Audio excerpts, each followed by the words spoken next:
మొన్నటి వరకు ప్రెస్ మీట్లో జగన్మోహన్ రెడ్డి గారు ఈవెన్ రీసెంట్గా కూడా ఆ పెనుమాక ఉండవల్లి నుంచి వెళ్ళినటువంటి రైతులతో మాట్లాడిన తర్వాత ఆయన చెప్పిన మాట కేటగిరికల్గా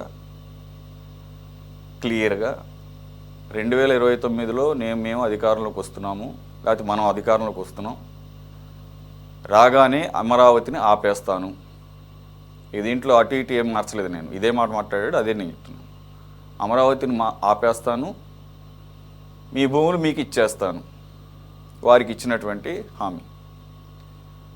మనం మాట్లాడుకున్న ఆ తర్వాత కూడా డిబేట్స్లో మీరు కూడా జాయిన్ అయ్యారు. దెబ్బకి వాళ్ళ గుండె జారిపోయింది. ఇదేంటి అమరావతిలో పనులు వలనే కదా, ఇప్పుడు అమరావతిలో పనులు ముందుకు సాగడం వల్లనే కదా ఈ ప్రభుత్వం వచ్చిన తర్వాత మన భూములకు రేట్లు వచ్చినాయి. 1.5-2 కోట్లు ఉన్నది ఎకరం ఇప్పుడు 7-8 కోట్లు పలుకుతుందని చెప్పేసి మీరు అప్పుడు చెప్పారు. సో అక్కడ ఉన్న మాట వాస్తవం కూడా. ఆ తర్వాత జరిగిన డిబేట్స్లో కూడా ఇక్కడ అటెండ్ అయినటువంటి ప్రతినిధులందరూ చెప్పింది. మరి ఈయన వచ్చి అమరావతి ఆపేస్తానంటే మరి నాకు నష్టం చేసినట్టు అవుతుంది కదా అని చెప్పేసి అశోక్ లాంటి వాళ్ళు, అశోక్ అయినా అతని పేరు, అశోక్ లాంటి వాళ్ళు, అలాగే కొంతమంది దాదాపు ఒక 10 మంది దాకా ఇచ్చారని చెప్పేసి చెప్తున్నారు. So thanks to Jaganmohan Reddy గారు 12 సంవత్సరాల్లో ఉన్న పని ఆయన 12 గంటల్లో పూర్తి చేశారు. ఆ రకంగా ప్రభుత్వానికి కొంత ఉపయోగపడ్డాడు. ఇప్పుడు ఇంకాస్త క్లారిటీగా చెప్పేశారు. మావిగన్ అనేది జోక్గా చెప్పలేదు. నిన్నగాక మొన్న బొత్స సత్యనారాయణ గారి లాగా సజెషన్ కూడా కాదు, సలహా కూడా కాదు, సెకండ్ ఆప్షన్ కూడా కాదు. యాక్చువల్ మొదట్లో జగన్మోహన్ రెడ్డి గారు మావిగన్ ప్రతిపాదన తీసుకొచ్చినప్పుడు ఒక సెకండ్ ఆప్షన్గా పెట్టుకోవచ్చు, దీన్ని కూడా పరిశీలించండి అన్నాడు.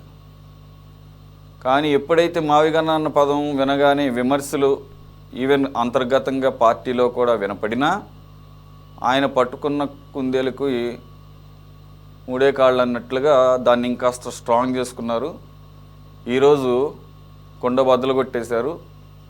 మావిగన్ మా రాజధాని, మావిగన్ మా స్లోగన్, మేము 2029 ఎలక్షన్స్కి దీని మీదే వెళతాం.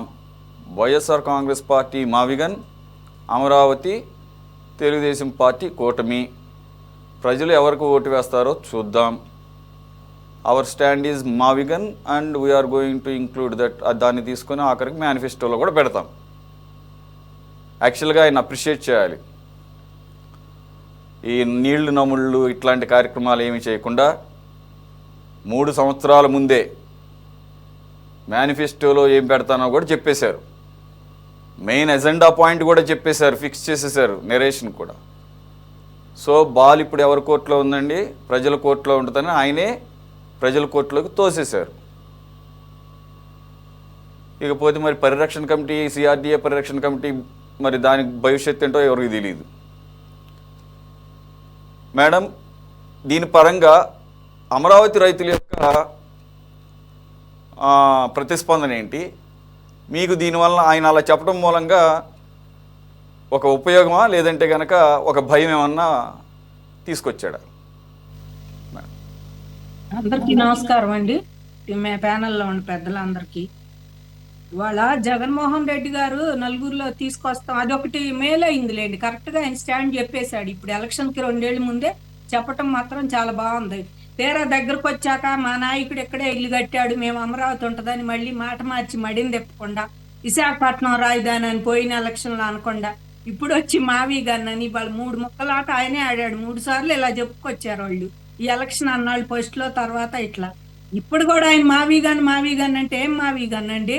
ఏం మావిగన్? మచిలీపట్నంలో వాళ్ళ పోర్టులో అభివృద్ధి అవుతానే ఉంది.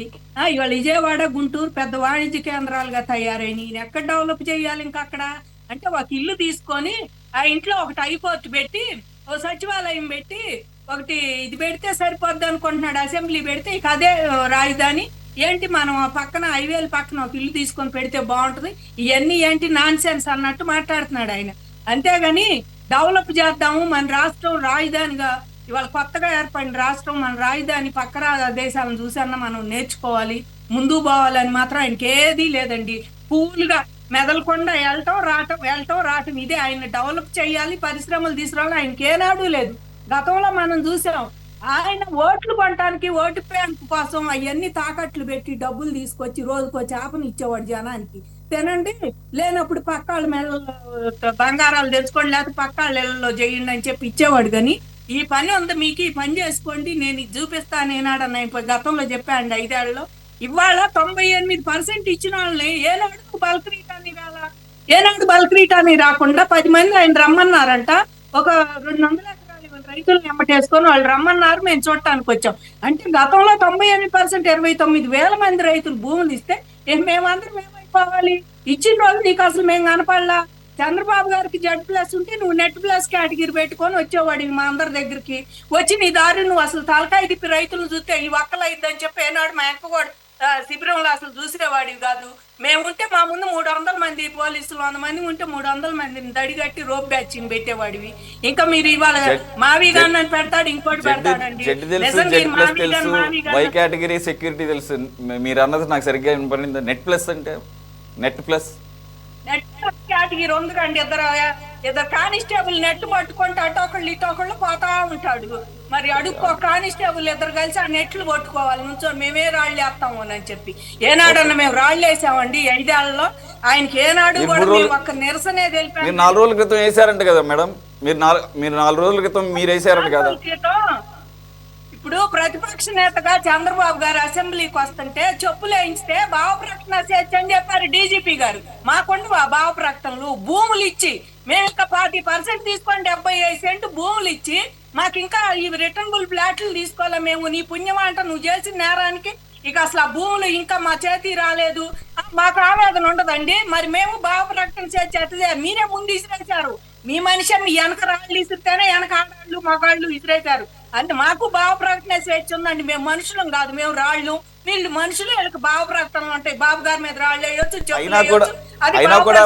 అయినా కూడా వైసీపీ కానీ జగన్మోహన్ రెడ్డి గారు కానీ రైతులు మా మీద దాడి చేశారు అంటలా.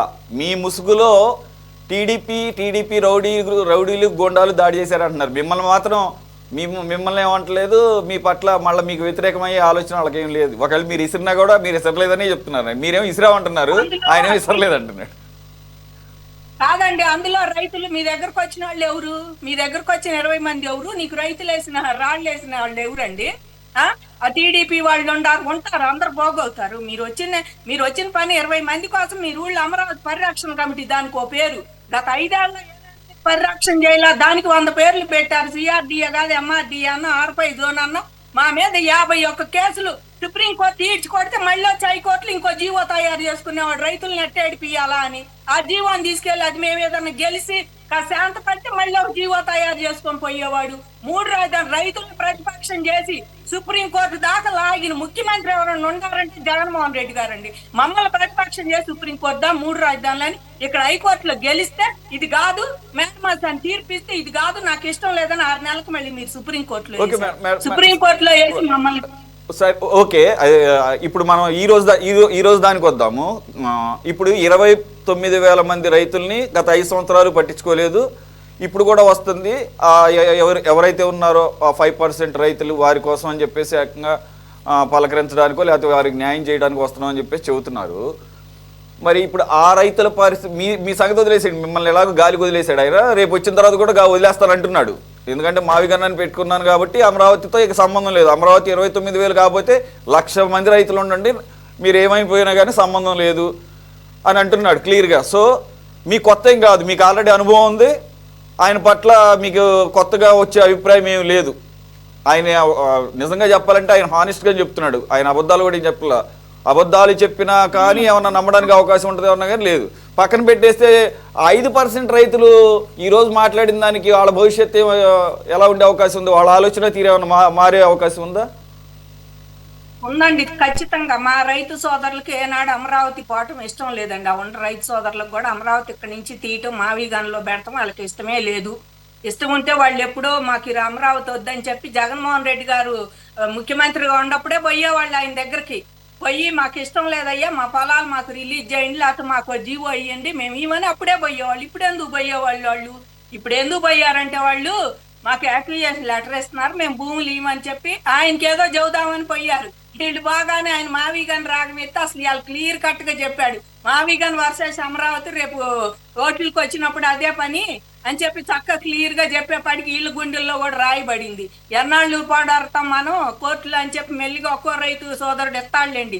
వాళ్ళ మీదైనా మాకేం విభేదాలు లేవండి. వాళ్ళు ఇప్పుడు ఆ ఊళ్ళల్లో వాళ్ళు కొట్టుకొని రాళ్ళు వేసుకొని తెల్లారి మొహాలు చూసుకోవాలి సోదరులు ఒకళ్ళకొకళ్ళు ఆ ఊళ్ళో వాళ్లే. కాబట్టి మీరు చేసిన పనులకి మాకు తగులు పెడతానికి ఈ పనులు చేస్తున్నారు. కానీ తెల్లారు లెగితే వాళ్ళు మొహాలు చూసుకోవాలిగా, చుట్టాలు ఉంటారు పట్టాలు ఉంటారు. అందులో ఈ రకంగా వాళ్ళ తగులు పెడతానికి ఆ నలుగురు వచ్చి పైపు వాళ్ళు పోలీసులను నెట్టొచ్చు, ఏదైనా చేయొచ్చు. కాలం నాడు మేము నెడితే మా మీద కేసులు.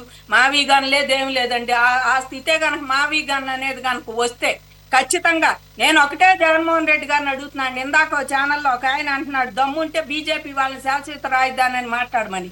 నీకు ఒక రాష్ట్రానికి సీఎం గనక మోడీని అమిత్ షాని మాట్లాడమంటున్నాడు ఆయన. అయితే ఒక రాష్ట్రానికి సీఎం గనక నీకు పొద్దుగూకులు పని ఏముంది, 3 వచ్చినప్పుడు ఒక ప్రెస్ మీట్ పెడతావు. మరి 29 రాష్ట్రాలకి పిఎం ఇదే పనే అయింది. ఆయన రాష్ట్రంలో ఇది శాశ్వత రాజధాని లేకపోతే తాత్కాలిక రాజధాని చెప్పే పనేనా రెండు వాళ్ళకి? వాళ్ళని పెట్టాలంటే దమ్ముంటే, మీకు దమ్ముంటే ఎంపీలను తీసుకెళ్లి రిప్రజెంటేషన్ ఇచ్చి మోడీ దగ్గర పోయి ఏమయ్యా నువ్వు పెట్టిన లోక్సభలోను పార్లమెంట్ లో మావి గన్ అనేది అమరావతి రాజధాని అన్నావు, దాన్ని నేను చించి మొక్కలు చేసి అది గీరి పారేస్తాను ప్రపంచ పటంలోంచి రాజధాని అమరావతి ఆంధ్రప్రదేశ్ కానీ నేను మావి గన్ అని అది ఎక్కిస్తానని చెప్పి మీకు దమ్ముంటే వెళ్ళి అడగండి. మా ముందు పొద్దుగూగులు ప్రెస్ మీట్ పెట్టి నేను వస్తే అమరావతి పనులు ఆపేస్తా, మావి గన్ తీసుకొస్తా. ఎందుకండి ఇచ్చే వాళ్ళని, ఇచ్చిన వాళ్ళని, ఈబోయే వాళ్ళని, వచ్చే పారిశ్రామికవేత్తల్ని వీళ్ళందరినీ రాష్ట్ర ప్రజలను అయోమయంలో పడేయటానికి చేసే పని అండి. ఎప్పటికైనా జగన్మోహన్ రెడ్డి గారు చూడాలి. ఇప్పుడు ఎడారిలో కూడా ఇసుక అమ్మాలనుకునేవాడు చంద్రబాబు నాయుడు గారు అయితే కృష్ణానది ముందు కూర్చొని కూడా నీళ్లు కొందాం అనుకునేవాడు జగన్మోహన్ రెడ్డి. ఇలాంటి ముఖ్యమంత్రి అవసరం అండి? ఈయనకి ఏం చెప్తున్నాడండి? మనకి ఏమీ చేయడు. జగన్మోహన్ రెడ్డి గారిని తిడతాం, అదే చంద్రబాబు గారిని తిడతాం, లోకేష్ గారిని తిడతాం. మీరు ఎప్పుడు ప్రెస్ మీట్ పెట్టినా మీరు ఇంకా మా గురించి మాట్లాడండి. సిఆర్డిఏ చట్టంలో మీరు ఇంకా రైతులకి రిటర్నబుల్ ఫ్యాట్లు ఇలేదేందని అడగండి. లేకపోతే రైతులకి ఇంకా అవి చేయలేదు, ఈ చేయలేదా? నోరు జరిగితే ఆడ అవినీతి జరిగిపోతుంది. మరి అవినీతి అన్న ఓ శ్వేతపత్రం విడుదల చేయొచ్చు కదా. అవినీతి ఏదో మేము కూడా చూసి అడుగుతాం చంద్రబాబు గారిని. ఎందుకంటే చంద్రబాబు గారు అంటే మాకు భయం ఏం లేదండి. నువ్వంటే భయం పుట్టి సత్యాం కానప్పుడు ఏడ జైల్లో పెడతావు, ఏడ దన్నిస్తావు పోలీసులు చేతను భయం పుట్టి సత్యాం కానీ మాకు భయం ఏం లేదండి. ఆయన దగ్గరికి పోయి అయినా ఒక అపాయింట్మెంట్ తీసుకొని ఏమండి ఇదిగో శ్వేతపత్రం విడుదల చేశారు, మీరు ఇట్లా చేశారని అడిగే అంత దమ్ము మా రైతులకు ఉంది, భూములు ఇచ్చాం కనుక. అందుకని ఈయన ఇప్పటికైనా శ్వేతపత్రం విడుదల చేయండి. అవినీతి ఏందో అక్కడ కొని చేసింది ఏందో ఇవన్నీ చెప్తే బాగుంటది. నోటి మాటతో ప్రెస్ మీట్ పెట్టినప్పుడు అలా అవినీతి జరుగుతుంది, తింటున్నారు. జంగిల్ రాజ్యం ఎక్కడ? జంగిల్ రాజ్యం ఆటవిక రాజ్యం. అంటే కత్తులు తీసుకొని రప్ప అంటే ఆటవిక రాజ్యం. మేల్కొండ కూర్చొని ఎవరెళ్ళలో నువ్వు నేను పంపించాను. వరలక్ష్మి గారు ఇంత చెప్తూ కూడా ఆయన ఏమంటున్నారంటే నేను అమరావతికి వ్యతిరేకం కాదు, అమరావతిలో జరుగుతున్న అవినీతికే వ్యతిరేకము. నేను వస్తే గనక అవినీతి లేనటువంటి సామ్రాజ్యాన్ని మీకు లేకపోతే పరిపాలన అందిస్తా, అవినీతి లేనటువంటి రాజధానిని మావిగాన్ రూపంలో కట్టి చూపిస్తా అని అంటున్నారు. మరి ఆయన అనుకున్నటువంటి మరి ఆయన చెప్పే మాటలు 5 ఏళ్ళు కట్టవచ్చు. అవినీతి లేని రాజ్యం అమరావతిలో కడితే నీకే మళ్ళీ 30 ఏళ్ళు కట్టబెట్టే వాళ్ళంగా సీఎం గా రాష్ట్రం మొత్తం మీకే కట్టబెట్టేవాళ్ళు. అవినీతి రహితంగా అమరావతిని కడితే నీకు ఛాన్స్ ఉందిగా. పోయిన 5 ఏళ్ళలో ఏం చేసావు నువ్వు?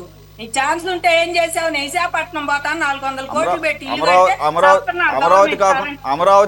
అమరావతిని టచ్ చేయలేదు కాబట్టి మిగతాదంతా కూడా పరిపాలన గత 5 సంవత్సరాలు అవినీతి రహితంగానే చేశారా జగన్మోహన్ రెడ్డి గారు? నమ్ముతున్నారు అయితే? అవినీతి రహితంగా బాగా చేశారండి.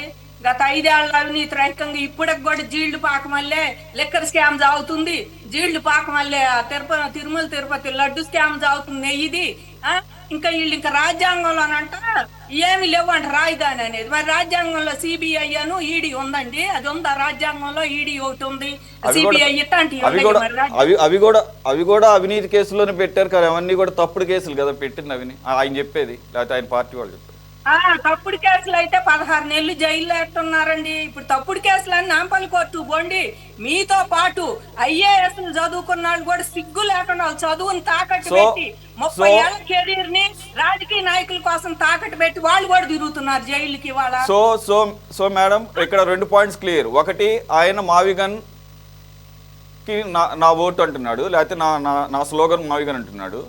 రెండోది, నేను అవినీతికి వ్యతిరేకమైన అమరావతికి వ్యతిరేకం కాదు, అక్కడ జరుగుతున్న అవినీతికి వ్యతిరేకం. నేను వస్తే అవినీతి లేనటువంటి రాజధాని, రెండింటినీ కూడా మీరు పూర్తిగా నిర్ద్వందంగా ఖండిస్తున్నారు. Okay, right. శ్రీనివాసరెడ్డి గారు.